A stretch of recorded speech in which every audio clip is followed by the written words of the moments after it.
নমস্কার বন্ধুরা, আশা করি তোমরা সকলে খুব ভালো আছো। আজকে আমি চিড়ের পোলাও বানিয়ে দেখাবো। তো চলো দেখা যাক। প্রথমে গ্যাস অন করে নিয়েছি।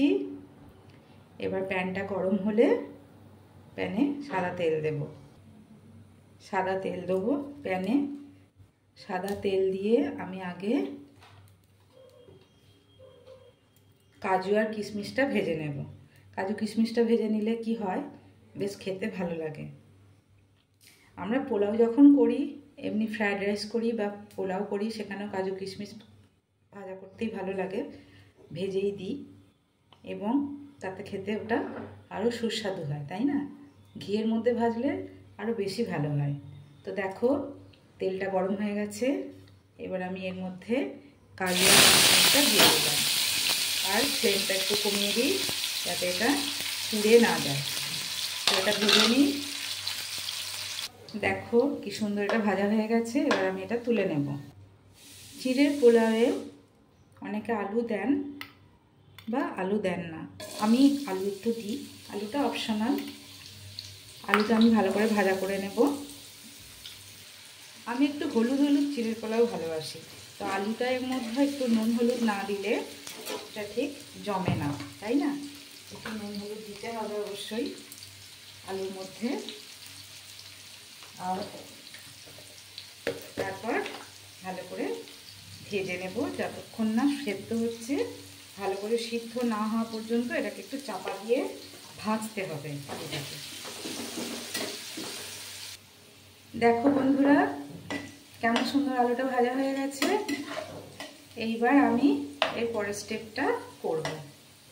আমি প্যানের মধ্যে আলুটাকে একদিকে জড়ো করে রেখেছি এবং একদিকে সরিয়ে দিয়ে ছোটো এলাচ ফোড়ন দিলাম, কুচনো লঙ্কা দিলাম, আর দিলাম সামান্য ঘি। যেহেতু পোলাও জিনিসটা হচ্ছে পোলাও, সেই কারণে একটু ঘি দিতে হয় যাতে এটা বেশ পোলাওয়ের ফ্লেভারটা, ঘিয়ের ফ্লেভারটা মিশে গেলে পোলাওটা খেতে ভালো হবে। তো এটা আমি একটু নাড়িয়ে নিলাম। এবার এর মধ্যে আমি চিড়েটা দিয়ে দেব। চিড়েটা দিয়ে দিলাম ঠিক করে, আগে থেকে ধুয়ে রাখা। একটু নরম হলে বেশ ভালো লাগে। এইবার এটা আমি এর সাথে মিশিয়ে নেব। ভালো করে এটাকে আমি মিশিয়ে নেব, না হলে ঠিক মতো এর মধ্যে সব কিছু যাবে না। এবার এর মধ্যে আমি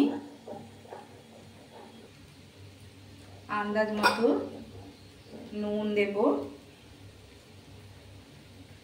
চিড়ের পোলাও একটু মিষ্টি মিষ্টি হয়, তবে খেতে ভালো লাগে। আর আন্দাজ মতো চিনি দেব। সুন্দর করে এটাকে আমি ভালো করে মেশাবো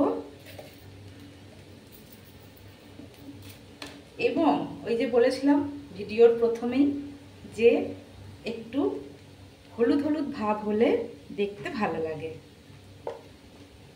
হয়েছে বন্ধুরা। এবার আমি এটাকে ভালো করে মিশিয়ে নেব। এটা যতক্ষণ হচ্ছে তোমাদের সঙ্গে আমি একটা ঘটনা শেয়ার করছি। আজ আমার বাড়িতে একটা স্ট্যান্ড ছিল, র্যাক ছিল, যেটা আমি ফ্লিপকার্ট থেকে অর্ডার করেছিলাম। তো সেখানে আমার মেয়ের বই, খাতা এবং আরও আনুষঙ্গিক জিনিস আমি রেখেছিলাম। কালকে রাত্রে আমার মনে হলো যেন ওটা একটু হেলে আছে। তো ভোরবেলায় যখন আমার ঘুম ভাঙলো, তখন এসে দেখি জিনিসগুলো পুরো ছত্রাকার হয়ে গেছে পড়ে, এবং র্যাকটা ভেঙে গেছে এবং তার থেকে সব জিনিস মেঝেতে ছত্রাকার হয়ে গেছে। কত খারাপ লাগে বলো তো। আবার ওই সকালবেলায় উঠে ওই সব পরিষ্কার করা করা সব করলাম। তারপর আমি রান্নার দিকে এলাম। এবার কি করব বলো তো। এবার আমি এই আগে থেকে ভেজে রাখা কাজু কিশমিশগুলো এর মধ্যে দিয়ে দেব।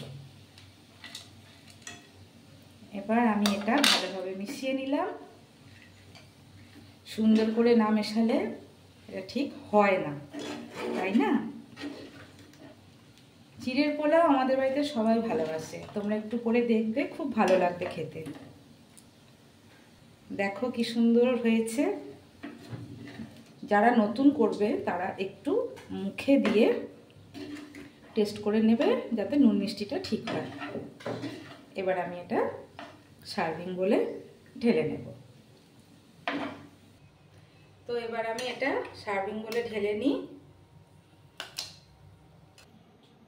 ঢালা হয়ে গেছে আমার সার্ভিং বলে চিড়ের পোলাও এবং রেডি। তো এটা তোমরা করে দেখবে, করে খাবে, ভালোই লাগবে আশা করি। সকালবেলায় ব্রেকফাস্টেও করতে পারো বা রাত্রেবেলায় ডিনারেও করতে পারো, খুব ভালো লাগবে, খুব মুখরোচক, পেট ভার থাকে এবং বাচ্চারাও এটা খুব ভালোবাসে। তবে হ্যাঁ, মাথায় রেখো ঝালটা যেন বেশি দিও না, কারণ চিড়ের পোলাও তো জিনিসটা, পোলাওয়ে বেশি ঝাল দিলে না জিনিসটা ভালো হয় না। তো চলো, কেমন লাগলো জানিও। যদি ভালো লেগে থাকে আমার রেসিপি, তাহলে আমার চ্যানেলকে সাবস্ক্রাইব করে দিও দয়া করে, এবং লাইক, কমেন্ট এবং শেয়ার করে দিও। ধন্যবাদ বন্ধুরা, সবাই ভালো থেকো। আজ তাহলে আসি, টাটা।